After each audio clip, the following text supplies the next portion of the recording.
So this is going to be another movie review. This one's called Savage Dawn 1985. This is going to be another Karen Black flick with George Kennedy.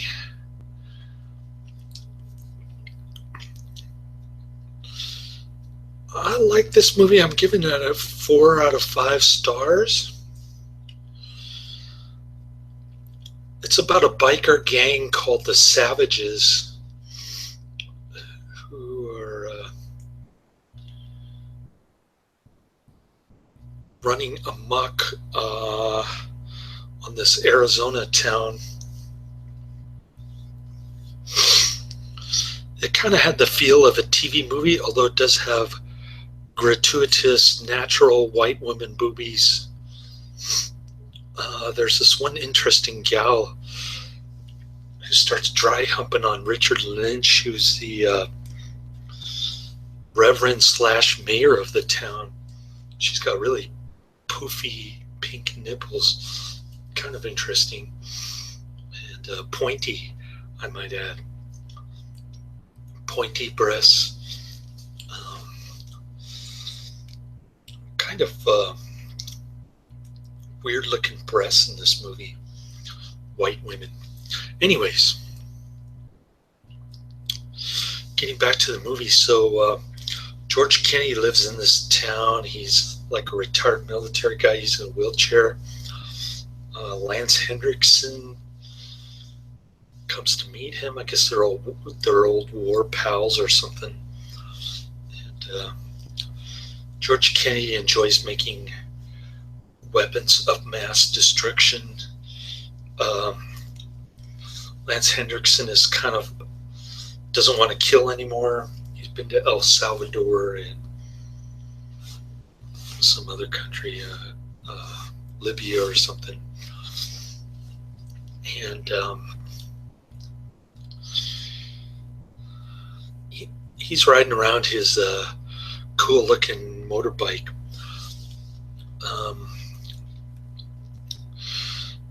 Then all of a sudden, the bad guys, the biker gang, comes to town, starts terrorizing everybody, raping women and stuff.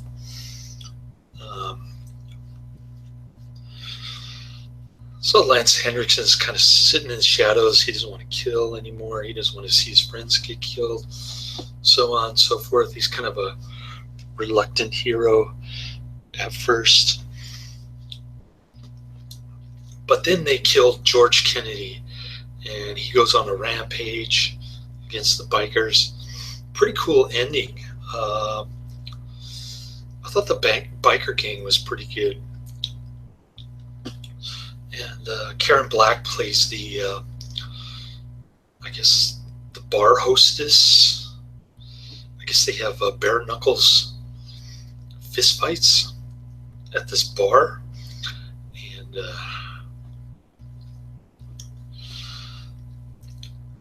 And so Karen Black is a winner, $500. And she hates that town, so she decides to pack up with the bad guys, the bikers. In one inexplicable scene, they lure the National Guard with the women, and they steal all the tanks. I didn't know National Guard had tanks. I just thought they beat people over the head with batons and stuff. But and another thing, I thought the government would react pretty quickly if they had their tanks stolen against these bikers. But apparently not in Arizona. So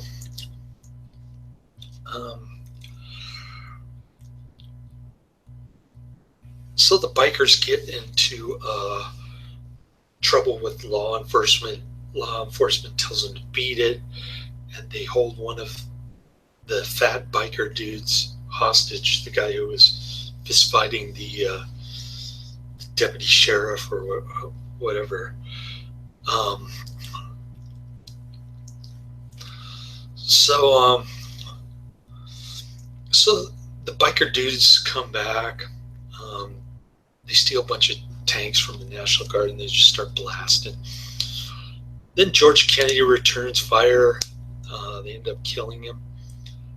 And I don't know. It's just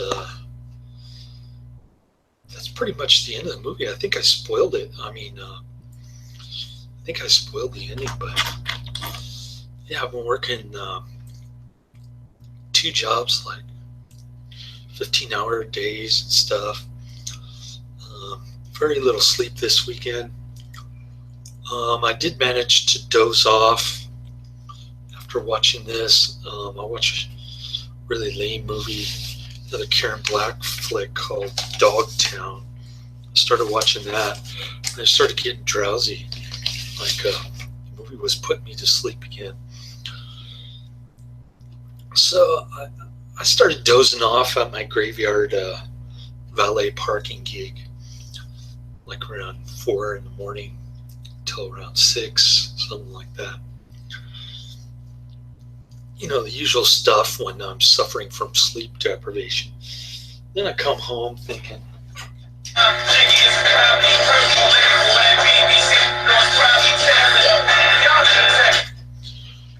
well, that's noisy. I had to turn up my alarm clock. Ended up turning on the wake button. Anyways, so I come home thinking I can get like a 30 to 45 minute power nap before I start my next job. And I can't fall asleep because I already had enough power naps at my last job, just waiting for cars and stuff. So I get up to do this movie review right before my next job. I gotta leave here in about 30 minutes, but yeah, guess I'll put on some clothes, drink some more red line, get ready for my next job. 16 orders in San Francisco. That's going to be rough, but I just got to do them as quick as I can so that I can get my second shift over with, take a nap here, and down another half a bottle of red line, see how that goes. Get my lunch ready, not that I'm going to be able to eat it because I'm going to be driving the whole time probably, but at least I can snack on some Pringles and candy and stuff until dinner time when I'll be dead tired. I have to cook pork chop in the microwave because all the grease splattered on the stove and ruined all the circuits on the electric stove. So I gotta wait for the 24th for a new stove, which is kind of a pain. I much prefer to fry my my pork chops instead of sticking in the microwave with all this like weird sugary soup mixture. So that's going to be my challenge tonight.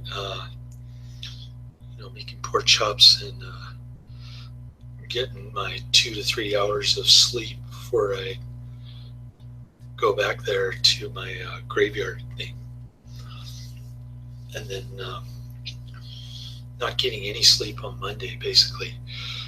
That's going to be rough, but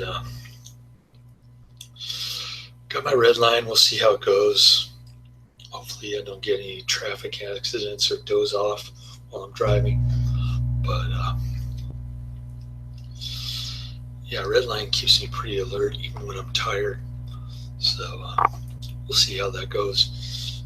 And yeah, not a great flick. Like I said, the first half of the movie is kind of slow paced, but the second half kind of makes up for it. Build up isn't that great. And anyways, pretty cool flick. There's a pretty good looking Blondie who plays Lance Henriksen's love interest. She's pretty good looking, and then she gets in a cat fight with Karen Black, which is pretty cool. The biker dude goes, "Oh, we love a good cat fight." That was pretty funny. He kind of reminds me of William Smith somehow. Maybe it's because George Kennedy and Karen Black are in this, but yeah, I think his name is William Forsythe. He plays a pretty good biker dude. There's another guy with a skull on the back of his helmet. Looks pretty cool. Big guy. And there's kind of a scrawny looking nerdy biker dude who's kind of annoying. But he just keeps babbling nonsense the whole time. So overall, pretty good little biker flick. Not bad.